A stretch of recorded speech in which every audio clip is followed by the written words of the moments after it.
গোপালগঞ্জের ছাত্রলীগ নেতা রাজু খানের বাড়িতে অভিযান চালানো হয়েছে। গ্রামবাসীরা জড়ো হওয়ার কারণে তাকে গ্রেপ্তার না করেই ফিরে এসেছেন র্যাব।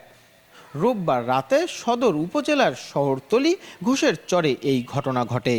স্থানীয়রা জানান, র্যাবের একটি দল মধ্যরাতে জেলা ছাত্রলীগের যুগ্ম সাধারণ সম্পাদক রাজু খানের বাড়িতে অভিযান চালায়। রাজু খান এ সময় ঘরের দরজা বন্ধ করে ভিতর থেকে র্যাব সদস্যদের অভিযানের কারণ জানতে চান।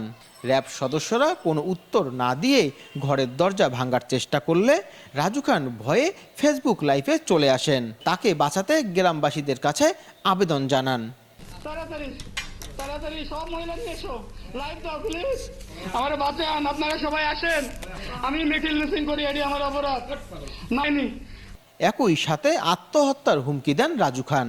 তার আবেদনে সাড়া দিয়ে গ্রামবাসীরা রাজু খানের বাড়িতে জড়ো হলে ঘটনাস্থল ত্যাগ করে র্যাব। পরে গ্রামবাসীরা রাজু খানকে সেখান থেকে অন্য জায়গায় সরিয়ে দেন। Desk news, লালমনিরচিত্র।